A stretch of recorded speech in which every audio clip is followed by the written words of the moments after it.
El Día de la Patria, el 25 de mayo de 1982, hubo un acontecimiento muy importante que ubicó en el contexto internacional especialmente a nuestra Fuerza Aérea Argentina. Fue el hundimiento, entre otros, del destructor inglés Coventry. Parte de la escuadrilla de aviones que logró esta hazaña militar, por aquel entonces alférez Jorge Barrionuevo, lo tenemos en línea y le agradecemos infinitamente por la gentileza de comunicarse con nosotros. Jorge, ¿cómo le va? Buenos días, bienvenido a nuestro programa. Buenos días, muchas gracias por haber llamado para vos y para toda tu audiencia. Muy bien.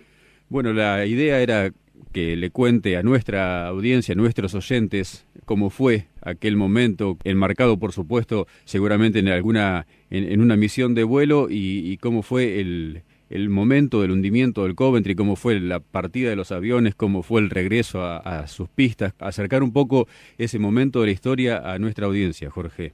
Bueno, le voy a relatar un poco así brevemente la situación como fue. Ese día a la mañana amanecimos con orden de atacar a la flota que estaba sobre el estrecho de San Carlos y sobre donde hicieron el desembarco en el Bahía San Carlos.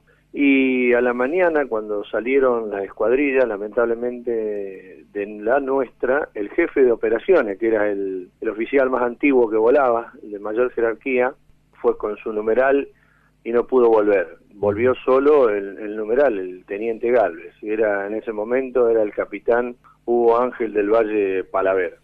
Después del ataque, cuando estaba regresando, lo perdió el numeral, no escuchó más comunicaciones. Sumado a eso, otra escuadrilla salió de San Julián también y no regresó su jefe de escuadrilla, era el capitán García. Y los dos fueron al regreso, que es extraño, digamos, que normalmente al regreso sean derribados. Normalmente se guarda el armamento y el ataque para los aviones que están yendo hacia el blanco. Con esa información que tenía en Comodoro, la dirección, digamos, la que estaban a cargo de los ataques, que era la Fuerza Aérea Sur, a cargo de Brigadier Crespo, más la información de la Armada Argentina que tenía gente desplazada en la isla Borbón, que está al norte de la isla Gran Malvina. Había un destacamento de aeronaves que lamentablemente fueron destruidos por comandos ingleses. Avisaban que ahí al norte veían ellos sobre el mar, haciendo un control que se llamaba en ese momento piquete de radar, dos buques ingleses, porque nosotros no teníamos ningún tipo de armamento ahí, nada. Claro. Entonces se determinó que eran dos buques que estaban haciendo piquete de radar. Eso fue alrededor del mediodía y salió la orden para atacar o tratar de neutralizar ese piquete de radar que estaba afectando no solo los ataques, sino que estaba derribando aviones, nuestros aviones. Se determinó que eran dos escuadrillas de A4B, una compuesta por el capitán Carballo en ese momento, el teniente Rinque y el alférez Carmona. El avión de Carmona lamentablemente tuvo una falla, no pudo intervenir, se volvió en la mitad del vuelo, y el otro escuadrilla era el primer teniente Velasco, el teniente Osés y el alférez Barrionuevo, o sea yo. También la Osés tuvo falla y tuvo que regresar, así que quedamos 2 y 2, separados aproximadamente entre un minuto y medio más o menos cada escuadrilla. Así estaba determinado. Bueno, hicimos el vuelo normal con descenso incluido unos 200 kilómetros antes de Malvinas, y el último punto que teníamos que tocar era bien a la izquierda, la punta rasa de la isla Borbón. Ese era el último punto, de ahí entrar a mar abierto, que era lo más complicado que había para nosotros porque no teníamos ningún tipo de cubierta contra las vistas ni contra el radar, porque al ser mar abierto obviamente no tenemos nada. Así que la única que nos salvaba es ir bien bajo, que nos viera sobre el blanco prácticamente o lo más cerca posible, cosa que no pudiera desarrollar todas las defensas que tenían esos dos buques. Tenían defensa de 30 kilómetros para adentro, o sea, llegando al buque los misiles y cañones de todo tipo. Fuera de esos 30 kilómetros, pero recién empezaban a los 60 más o menos, estaban los Harrier. Gracias a Dios no nos pudieron ver. Cuando nosotros estábamos llegando a la punta rasa, ya escuchábamos la escuadrilla de Carballo, que como iba 1 minuto y medio delante nuestro, que efectivamente que estaban los dos buques en la posición que nos habían dicho, un poquito más a la izquierda o a la derecha, no me acuerdo, y que le estaban tirando con todo, así que vayamos lo más bajo posible. Bueno, cuando llegamos al mar, entramos, yo iba de la izquierda y el jefe Escuadrilla a la derecha. Como no teníamos otra forma de hacerlo, la vigilancia se hacía con la vista, no teníamos radar en los aviones. Después de haber volado aproximadamente unos 40 segundos ya entrándonos al mar, yo alcanzo a divisar a la izquierda dos pequeñas referencias que efectivamente eran los dos buques que estaban juntos allá. Y ya escuchábamos a Carballo y a Rinque que andaban a los gritos avisando qué es lo que pasaba, qué es lo que tiraban, a que ellos iban a ir a tirarle al buque de la izquierda. Nosotros ni todavía estábamos cerca, así que bueno, continuamos. Cuando yo las veo, le digo al jefe de escuadrilla, a la izquierda están.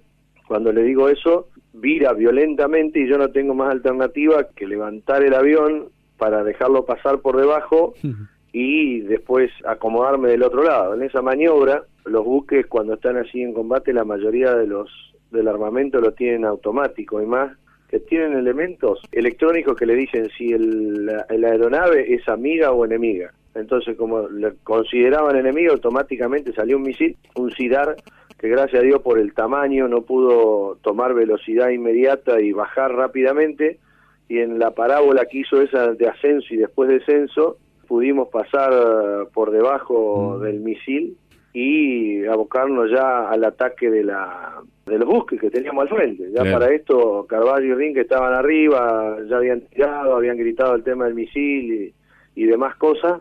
Y bueno, cuando yo enfrento, pasa que a mar abierto una cosa es atacar en el Estrecho San Carlos o en la Bahía de San Carlos, y otra cosa es mar abierto. Con la velocidad con que se mueven los buques yo no tenía ni idea, digamos.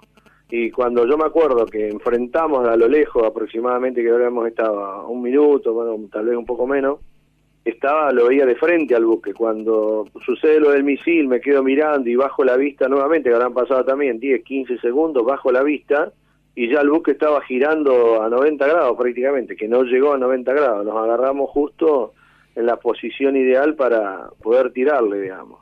Y bueno, cuando estamos cerca, veo las bombas de mi guía, que son las más importantes, que dos pegan arriba de la línea de flotación y una se pierde debajo de la línea de flotación, no se ve, digamos, y se ve cómo ingresan correctamente, perfectamente, y yo lo único que atino en ese momento es porque se sale un humo negro de la bomba, pensando que habían explotado. Yo intento espantar, digo, uy, me voy a tragar las esquirlas, me voy a chocar las esquirlas, digo, no, ya estoy jugado, tiro y salgo saltando el buque para no chocarnos contra las antenas y todo el pabellón que tenía ahí dando vuelta la fragata o el destructor. Salgo al otro lado, bueno, y ya el regreso es a máxima potencia y tratando de llegar lo más rápido posible al continente.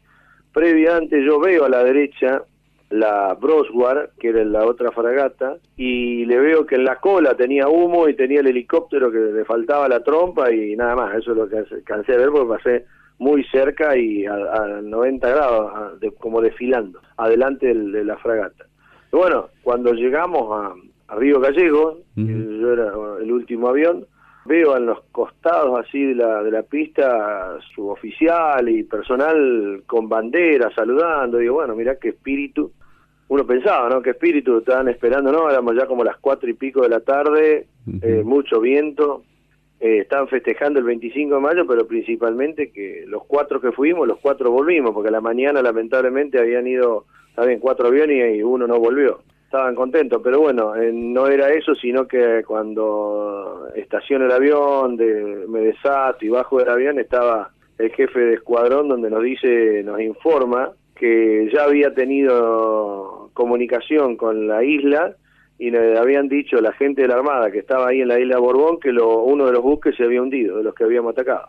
Ese era, y después nos enteramos por información inglesa que era el destructor Coventry, uno de los, si no era el segundo, era el primero más moderno que tenía la flota inglesa, que había sido votado en el año 79, el 80, o sea, llevaba un año y pico nada más en servicio. Así fue, digamos, la operación del día 25 de mayo, donde tuve la suerte de participar y volver sin ningún...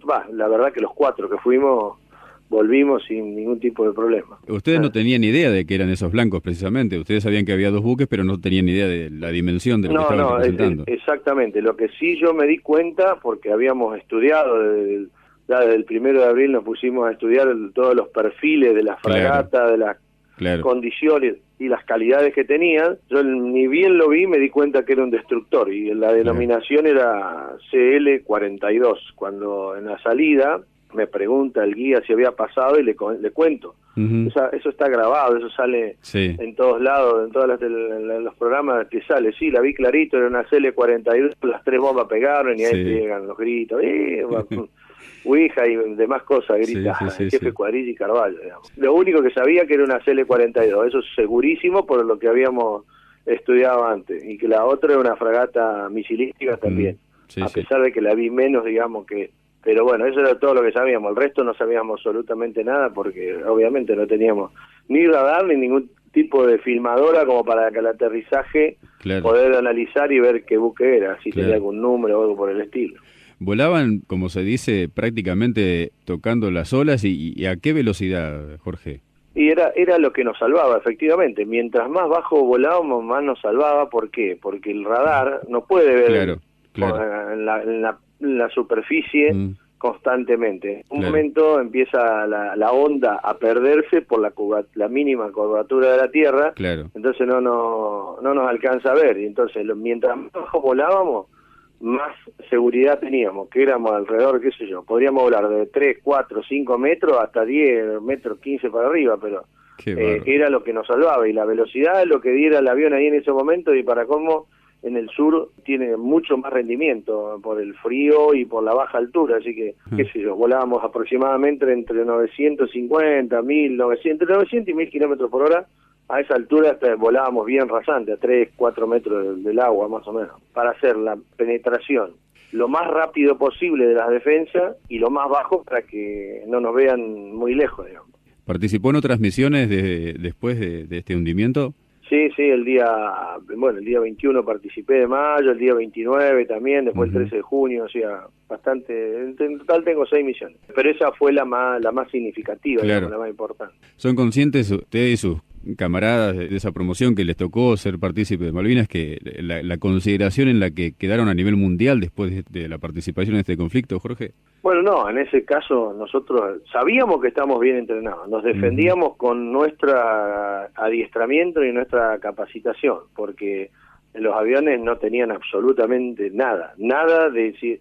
Lo que ustedes me puedan preguntar, cualquier joven que ahora sale a volar en un avión de aprendizaje, seguro que tiene más instrumental que nosotros, porque no teníamos, obviamente, el GPS lo tiene cualquier chico en su celular, no teníamos ningún tipo de GPS, no teníamos radioaltímetro, que es un elemento que le da la altura en forma eléctrica, que es instantánea, como va a la velocidad de la luz la información, es prácticamente instantánea, no teníamos eso, no teníamos radar, no teníamos avisador de peligro, no teníamos absolutamente nada, no tenía misiles yo para defenderme, pero teníamos muy buen entrenamiento y muy buena capacitación. De hecho, fue demostrado que con esas deficiencias pudimos hacer muchas cosas importantes. La diferencia tecnológica que había era abismal. Pero nunca en la historia de los conflictos hubo tanta diferencia. Y no nos dimos cuenta, nos dábamos cuenta que creíamos que estábamos haciendo bien las cosas porque teníamos algunos resultados, pero lamentablemente no teníamos la información. Obviamente después cuando se terminó el conflicto y los ingleses hicieron la evaluación, se dieron cuenta que nosotros con medios obsoletos, porque eran realmente obsoletos, acá los aviones vinieron en el año 66, cuando ya tenían más de 20 años, casi 20 años de uso, no 20 años, 10 años de uso en la Fuerza Aérea de los Estados Unidos, los A4 Skyhawk que buscaba yo, con aviones obsoletos, digamos, ¿qué valían esos aviones? 50, 60 mil dólares, hundir buques que en ese momento salían 350 millones de dólares, había una gran diferencia, digamos, pero obviamente al analizar, después cuando uno se siente dice, bueno, a ver, ¿en qué nos equivocamos que no pudimos lograr la victoria? Y la verdad que en el caso de la Fuerza Aérea Argentina fue un resultado más que excepcional, a pesar de las pérdidas que tuvimos, digamos. No, los resultados a lo mejor no se ven a la vista, pero se vieron en el análisis que hizo el contrincante. Inglaterra hizo el análisis, por algo definió no dar información después de 99 años, porque evidentemente las pérdidas que ellos sufrieron fue mucho mayor de lo que ellos consideraban que podrían llegar a haber perdido. Y bueno, ahí está el resultado por la cual la Fuerza Aérea fue tan mencionada, principalmente por ellos. ¿Cómo fue el retorno después de la capitulación y cómo siguió su historia con la Fuerza hasta su retiro, Jorge? Bueno, cuando volvimos, la verdad que bueno, uno se siente apenado por no haber logrado la victoria, digamos, pero tranquilo porque uno hizo todo lo que podía. Y es más, hasta el día 14 estuvimos preparados, 8 aviones, estábamos listos para salir, porque ya no habíamos cambiado y todo para salir y nos detuvieron. Eran alrededor de las 9:30 de la mañana y ya a esa hora ya estaban rindiéndose Puerto Argentino. Si no, estábamos hasta el último momento y queríamos seguir combatiendo porque teníamos aviones, teníamos pilotos, teníamos armamentos, continuemos. Y bueno, con esa premisa, digamos, con esa intención que teníamos, no había otra alternativa de suspender todo y capitalizar lo que habíamos hecho, a ver qué es lo que había. Y bueno, que habíamos dado todo, no cabe duda. Que podríamos haber estado un poco mejor, también, pero bueno, no había otra alternativa. Y con respecto a mi carrera, continué en la Fuerza Aérea, después de volar a 4, me fui a volar Mirage durante mucho tiempo, después tuve la suerte de ir de instructor al Ejército del Aire de España durante 2 años, estuve allá. Después vine a la Fuerza y estuve en diferentes lugares de la conducción y el último trabajo mío fue en el Chaco, donde se colocaron los benditos y famosos radares que hubo en la época del 2008-2009, cuando yo fui el responsable de la instalación. Me designó la Fuerza Aérea para instalar el radar, hacer toda la base nueva y bueno, hicimos la base, ahí está funcionando con el radar fijo, fue el primer radar fijo militar o de 3D, de 3 dimensiones que tiene Argentina colocada en resistencia. Bueno, y después de ahí, en el año 2012, me retiré de la Fuerza Aérea y ya estoy tranquilo trabajando en otro ámbito. Esa fue más o menos mi vida con la Fuerza Aérea. Seguramente fuente de consulta, como lo es para nosotros en esta mañana, de este párrafo tan importante de nuestra historia que le tocó vivir, ¿no? Muy a menudo lo consultarán, Jorge. Sí, obviamente, me llaman y el último artículo que sacó un amigo, yo no sabía, por mi nueva actividad, sacó un artículo en el Diario del Chaco, si lo quiere ver, creo que el Diario Norte del Chaco, donde explica algunas cosas de la actividad que realicé y que realizo ahora, digamos. También yo estoy yendo cada 15 días, cada 20 días al Chaco, y estoy dando charlas en los colegios, en la universidad, en bibliotecas, en todos lados damos charlas, digamos, no solamente yo, o sea, estoy hablando a título personal, pero la mayoría de los pilotos, compañeros míos, hacen lo mismo, digamos, damos charla a quien lo solicite, vamos con un pequeño PowerPoint donde tenemos 2 o 3 placas para que la gente un poco se entretenga y explicamos más o menos lo que estamos explicando ahora, digamos. Claro. Comodoro retirado, es así el grado, ¿verdad? ¿Digo bien? Así es. Jorge Barrionuevo, alférez en la época de Malvinas, responsable del hundimiento del destructor Coventry, justo en el Día de la Patria. Gracias por estos minutos, muchísimas gracias. Para nosotros un honor haberlo tenido en nuestros micrófonos, en nuestro programa.